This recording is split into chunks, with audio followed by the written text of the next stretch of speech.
Breaking today, as if it wasn't enough that she's a commercial failure, a charity failure, Meghan Markle's grand plan to return to acting and to woo Jeff Bezos, the Amazon boss, to give her a major movie role, well, it has already hit the skids because sources have revealed that her acting return, the first role that she has taken since Suits, was an embarrassment, a total disaster. In fact, she was so wooden, according to people on set, that she made Kim Kardashian look like an Oscar winner. Now, if you've seen any of Kim Kardashian's new drama, All's Fair, you'll understand exactly how bad that is. So let's get into this reporting from Radar Online, which is hilarious. You've got to laugh. She deserves this shit, right? Meghan Markle has returned to acting for the first time in nearly a decade, but early reactions from those with knowledge of the production told Radar Online suggest the Duchess of Sussex's performance has drawn unflattering comparisons, with one insider saying it makes Kim Kardashian look like an Oscar winner. Meghan's set to appear in Close Personal Friends, an upcoming feature starring Lily Collins alongside Brie Larson and Jack Quaid. Her return to acting has therefore been read by industry figures as both symbolic and strategic. By the way, what's so bad about this? She's playing herself. She's wooden, even though she's playing herself. You couldn't make it up. So a source familiar with the production told Radar there was a lot of curiosity about how she would read on camera after so many years away. The genuine response was one of surprise, but unfortunately not a positive one in the end, as the performance came across as rigid and overly aware of itself. There are jokes going around that by comparison it is so wooden it will make Kim Kardashian's acting seem almost awards level. One critic, of course, had described Kim's performance as like an emotional range or magnetism. Another source with knowledge of Meghan's role in Close Personal Friends stressed Markle was playing herself in the project, but said she isn't even very good at that when cameras are switched on. They added skilled actors and comics like Larry David can send themselves up on camera. But Meghan just doesn't have the irony or acting chops to carry it off. She just came across as super wooden and hyper aware of the camera, a cardinal sin in big screen acting. A third source who observed Markle on set said it was clear she wanted to make a point by taking on the role, but acting is something that needs constant practice, and she has been away from it for a long time. Next to experienced actors, the gap was hard to miss. The insider added that there was no hostility towards Markle, only surprise at how tentative she appeared. Hello and welcome back to Britain Royals Today, the home of royal news, media analysis, and the stories everyone is talking about.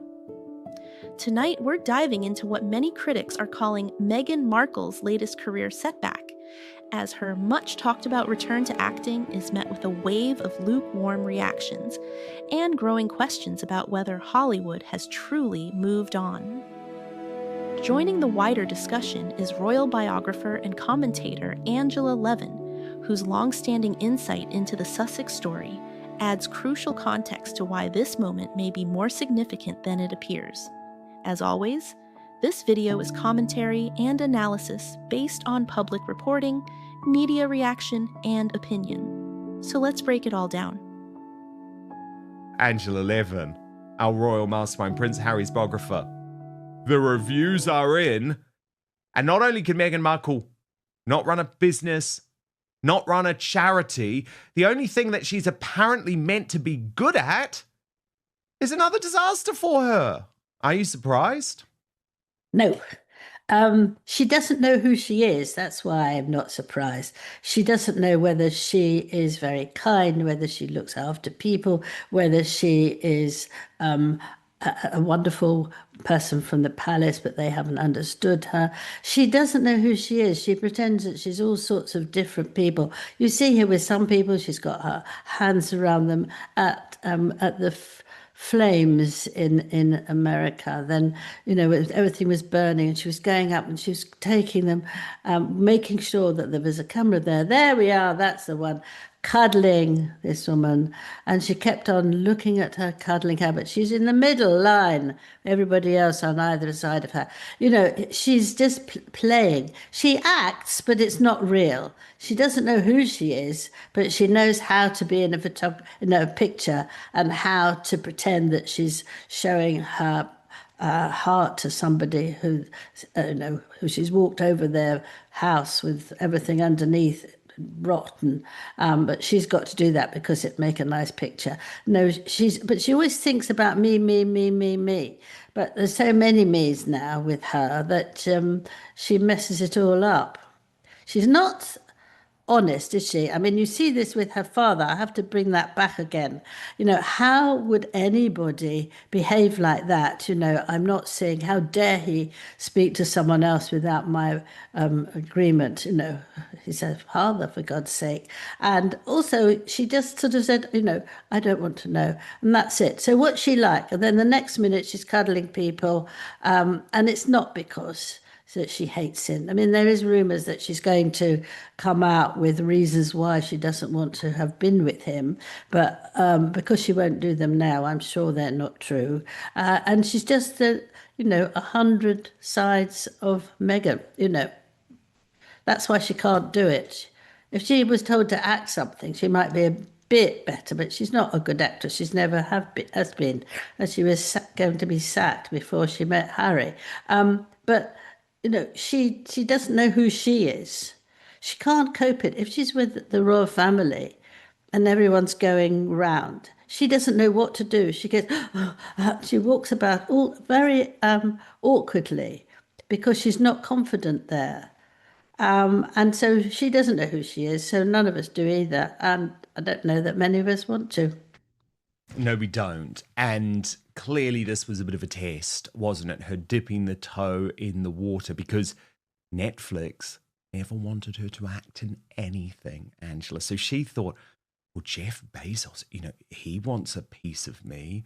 And she was apparently very flirty at the Kris Jenner 70th party. Lauren Sanchez absolutely has the measure of this woman, because there are probably a lot of similarities between the two women. Let's be honest. They know how to get They're their not man. talking to her now. They're not talking to her now. They're absolutely furious that she took away attention because she was saying, don't do these pictures. You've got to get rid of them. They want nothing more to do with her. I mean, she can't actually stay with friends, really, or staff or anything. Because of her way of approaching things. And this would be the same thing in a film. She wanted the top producers and directors to make a film with her, but nobody would, because they could recognize that she can't step into another body, and pretend that's who you are. And the good ones can do it amazingly. So you don't even know who, how they could ever be like that. But she can't. She can't get away from herself, because also she's very important to herself. And there was a reason, Angela, though, too, why Grace Kelly, despite loads of offers, never returned to acting. And let's be honest, she was one of the best actors of her generation, right, before she became a royal. For months, there's been speculation around Meghan Markle positioning herself for a return to acting, a move that, on paper, makes sense given her pre-royal career. However, reaction to her recent performance has been mixed, to say the least. Several commentators and critics have described the performance as stiff or unconvincing, with some questioning whether the project was more about visibility than artistic impact. Importantly, this isn't about personal attacks, it's about industry reception. In Hollywood, perception is everything, and early reactions often shape future opportunities. And right now, the perception appears far less glowing than Meghan's team may have hoped. You get to a stage, don't you, of how you can't move back, or it's not right for you to do that. I think most people get that at one level. We don't go and act, but you do suddenly find that you've changed and you can't behave in one way anymore. 100%. And you just have to remember the fact that Meghan is even doing this movie Angela, is a total admittance of defeat on her part, because she made it very clear when she entered the British royal family that she'd never be going back. She knew she was lucky to get through, right? I mean, she pretty much played herself in Suits, right? It was an easy role. She knew she had achieved everything she possibly could in acting. She knew she was never going to make it in the movies. She knew she was never going to get a bigger or better TV series, all of that. And it's already an admittance that things haven't worked, the fact that she has gone back. But Angela... But the Queen... Sorry, the Queen said she could carry on acting, but she just wouldn't. But if you go back now and watch the interview of when they announced their engagement, you can see that she looks totally phony.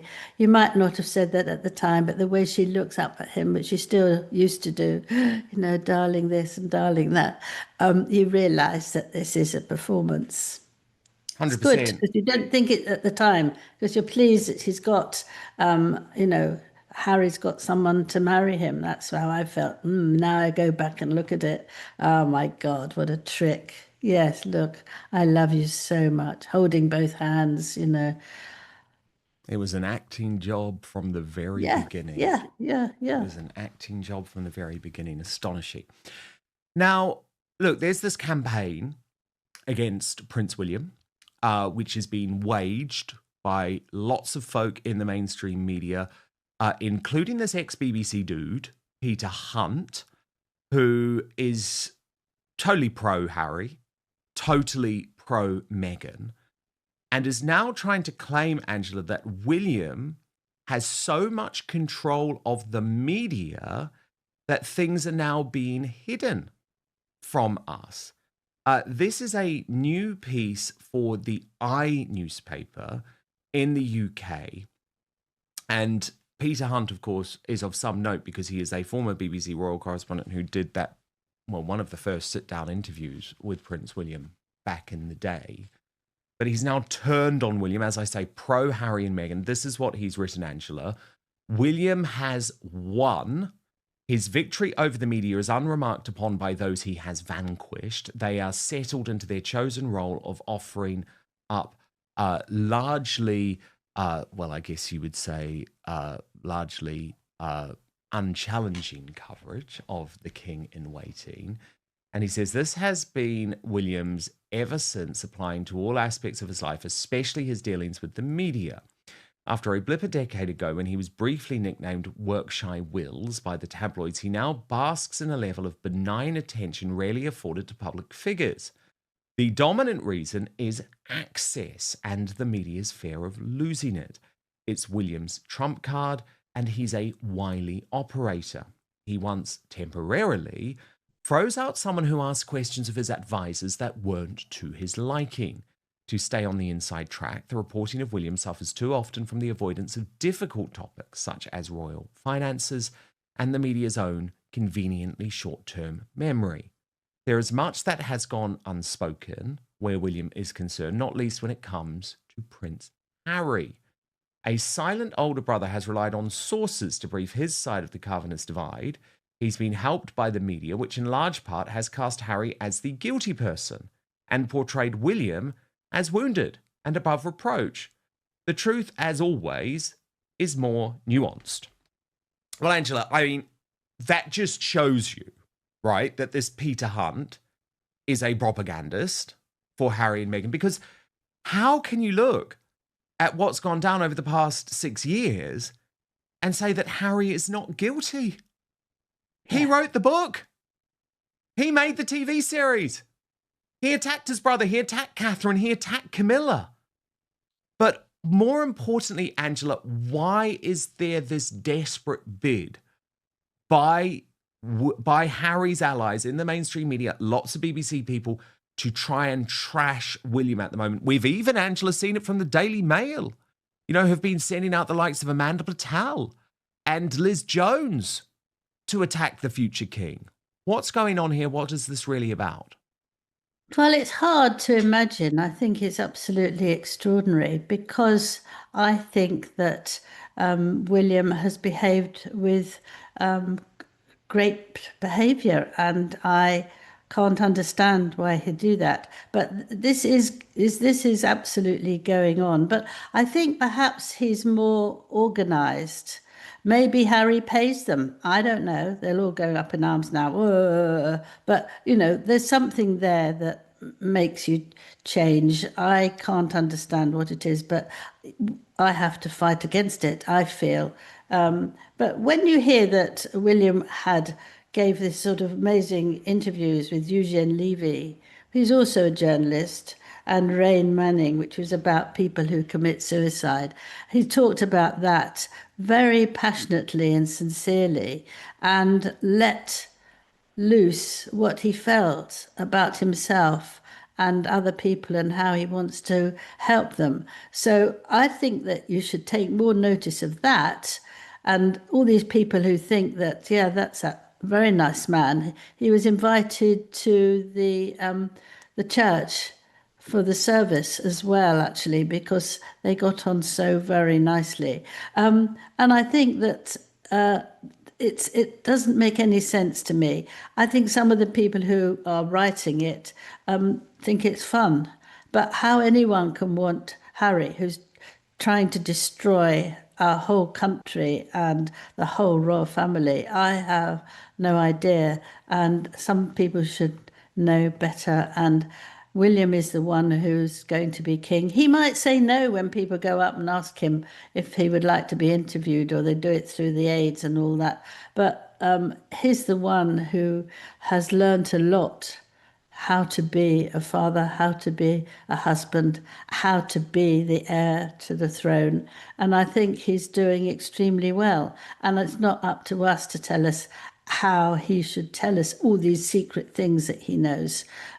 But you can see there's one where he said he had a relationship with someone else. There's another one that's going on. There's two or three of these saying that William is having huge rows with the king. Absolutely, absolutely appalling. And I went digging in that with very important people, and they said to me, no, it's nonsense. They get on very well. Sometimes they disagree with small things, but there's absolutely nothing. They're closer than ever. Okay, so I believe it.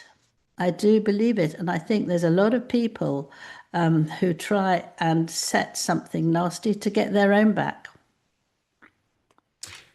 And Angela, the thing is that the overall risk about what is going on here is that there is a huge push that the mainstream media don't talk about for Britain to become a republic. It is the unspoken thing.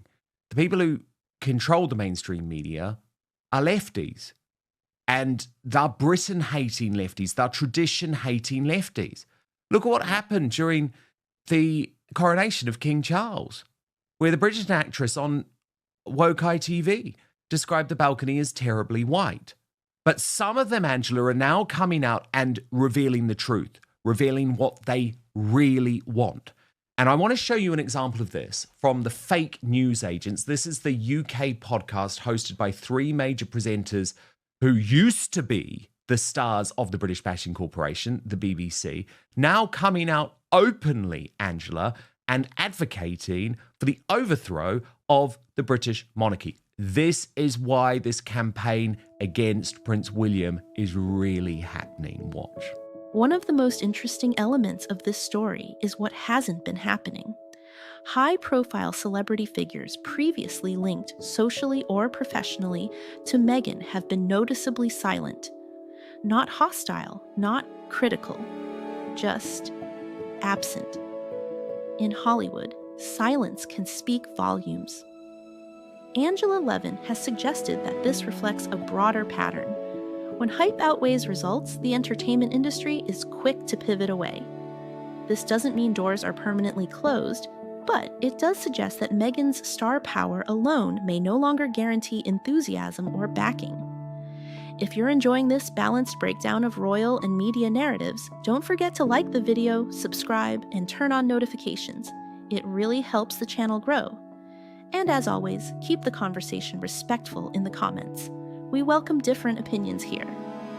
Will we ever see King William V, given everything going on around the royal family? Yes. With a bit of luck, hopefully not. All I want for next Christmas is a republic. Oh, you're Isn't that so much to ask? predictable. Oh, I'm predictable, right, okay. No, I'm unpredictable because I'm saying that I think that the royal family, with him as king, would change quite substantially. It would still be the royal family, but I think a lot of the flummery would go. I think it would become more Scandinavian, more slimmed down as a monarchy. I mean, what it does with the kind of the Duchy of Lancaster and the Duchy of Cornwall and all that sort of stuff. I mean, those are...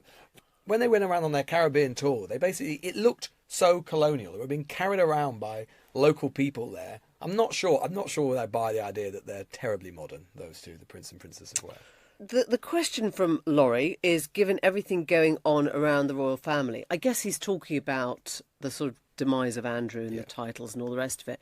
And the only thing I'd say, Laurie, is I think what happened with Andrew in the last 2 months was precisely to enable the sort of regrowth of the royal family in a totally different direction. I think that's what was at the front of the king's mind. I want to do this so that my son doesn't have to deal with it when he comes to the throne. So I don't know if that works, but I think there probably will be a King William V, don't we think? Yeah, I think so. I don't know if there'll be a King George VII, as in Prince George, whenever, presumably William becomes king and is around for several decades. And we're sort of thinking hence. lucky boy, aren't we? Well, yeah, I hope the lad gets away from that gilded prison sentence, to be perfectly honest, because I think it'll be absolutely appalling for him, like it's been for the rest of them. So, Angela, there they are, the three former stars of the BBC, saying the quiet part out loud. They want the overthrow of the British monarchy. Well, I take that, they are now allowed to say what they want, like you do, like I do, but you're much, grander than me. You have the whole thing, how you want to do it. Pardon? Hardly. No, I meant you've got the ability to get people in, the right people in, you want to talk about it like that. They do the same thing. And the three of them are not very friendly, nice people. They know what they like, they know what they don't like. And it's sort of, they feel it's their chance to say what they really don't want, which now comes up an awful lot because people don't listen to the BBC or Sky or anything like that. They do it themselves, so they feel grand about it. I don't take any notice about that whatsoever, because those people, I know what they've thought about for the last 10, 15 years. It doesn't interest me at all. So it doesn't change my views. It doesn't make me get anxious. They just don't know what's going on, really. So they come up in their own thing. They look at the back here, about what he said about George. Oh, gosh, I hope he doesn't do it. How do we know what he feels? We don't know anything about him. He's actually enjoying enormously his trips he's had. One for people who, after the army, 80 years celebration of the army, and also the other thing of talking to the people who used to work hard in the army, and he apparently loved it. He wanted to come and he had a long chat. We don't know that. We've heard it now. That's good. He's enjoying himself, but we don't actually have to decide what other people are thinking. Indeed, but Angela, what we did see on Christmas Day was quite something. And I know that you have said that Princess Charlotte, really did prove that she is going to be a secret weapon of the royal family. Now, of course, we were on a little hiatus, Angela, running some of our earlier content over Christmas. So let's take a look at this in case folk missed it. Even if you didn't, I know you're going to enjoy seeing this again. So here was Charlotte on Christmas Day.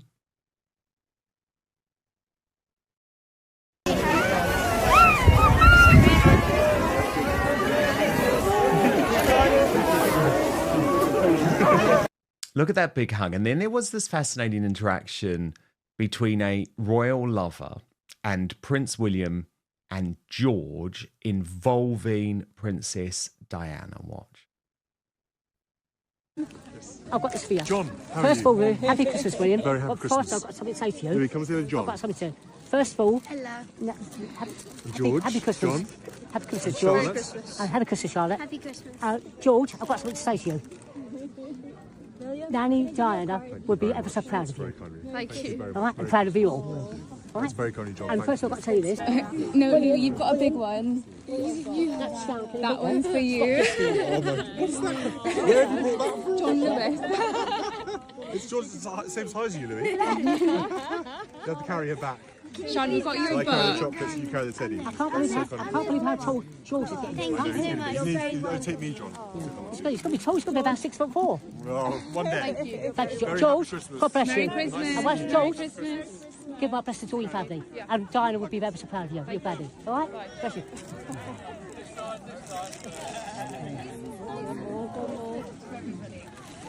Now, what's so wonderful is to see what Charlotte did in that moment, which she appreciated was awkward for young George. Look at this. So she's listening. He mentions Princess Diana. John does, and there she goes. The very slight, brief tap on George's back, just to say, "We've got you here, George. You dealt with that well." Catherine then encountered John. Watch this. They've been given to Did you William. see William and the children? I did. Hooray. And I Good. said to your son, George, I said, Diana Lanning would be ever so proud of you, George. Aww, and you know what he said to me? He's very I touched. agree. And I said to William, your husband, I said, he's going to be 6'4". He's going to be taller than you. I know. I swear he's catching up with So everybody. These isn't are he? especially for you. That is so kind of And you. Thank you so and much. you always my prayers. Aw, All your family. I thank pray for you all you. the time. That And is they so all know that at the Westminster Abbey I've come to see you. Oh, good. Right? I hope you had a good sing And I'm along this glad to, afternoon. and I'm glad to share Christmas with you. Hello, very nice to see you. Catherine, this is for you. Thank you. Don't leave them. You It's a are special so one. I know they are very special. I love the colours. They've The all come, roses. they come from Clapham Junction. You are London. so kind. Well, hopefully I'll see you at our next engagement. I will do. Bless Thank you. you. Happy Christmas. You too. Very nice to meet you. Are these for me too? Oh my goodness, everyone's so generous. Thank you very much. Hello. Hello, very nice to meet you. I think she's nice. Well done, John. Now, Catherine was actually on great form on Christmas Day because some poor bloke, the moment that she came over, his chair broke.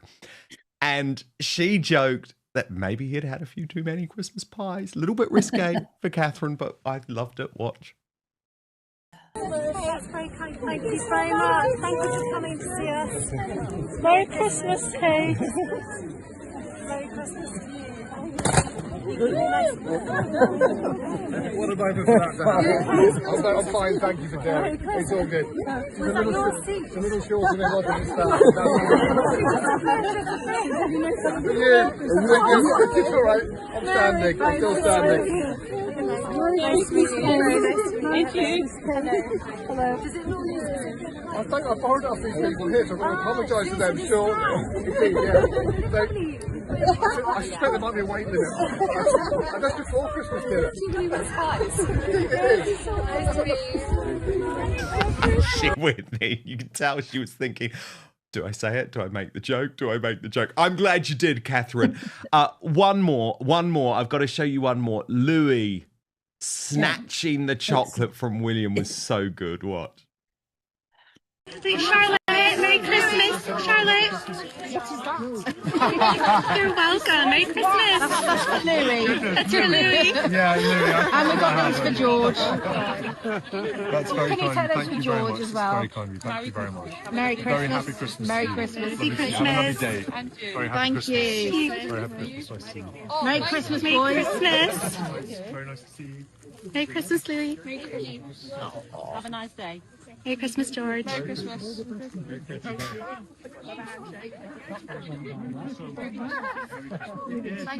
Oh, Angela Levin, so many great moments from Christmas Yes, Day. brilliant. But it is, and I read your Substack on this, it is Charlotte, isn't it, who just proved that she had that royal poise, and she is going to be a force, I feel, Angela. Yeah, I just said that she's only 10, and yet her understanding Unbelievable. and her instinct is well over that. She's just charming. And she knows what to do, and she watches her mother very carefully. So she does similar things to her. I mean, sort of putting her hand round her brother just for a moment is too sweet for words, isn't it? Because he knows that's a thing that he can do, she can do, and the mother can do that too. And as for that, look at that picture. Oh, wasn't that a marvelous moment, Angela? I Yes. actually watched it on Christmas Day in New Zealand, because Yeah. you know, in New Zealand is 12 hours ahead of the UK. She's got her hand there just by her. Oh, it was lovely. So it's just giving her a bit more courage. And actually, it's very, very. I played the piano for a long time, and I taught it with beginners for a long time. Did and you? if you just have one hand, you can learn really quite quickly. But if you have two, it's very difficult because you're doing two different things. So her mother coming in and doing one and her doing the other one was a brilliant idea because it was easy, smooth, and they did it. I mean, for a girl of 10 to do that in front of so many people on such an important day takes a lot of energy. And then look, you can see how happy they are. Oh, it was wonderful. It was absolutely wonderful. No, a really charming and special moment. Angela Levin, our Royal Mastermind, thank you so much. So, is this truly a career disaster, or just another chapter in a very public reinvention? That depends on what Meghan does next, and whether she listens to the criticism or dismisses it entirely. We'll continue following the story closely here on Britain Royals Today, bringing you calm analysis, informed commentary, and the latest royal developments. Thank you for watching, and we'll see you in the next video.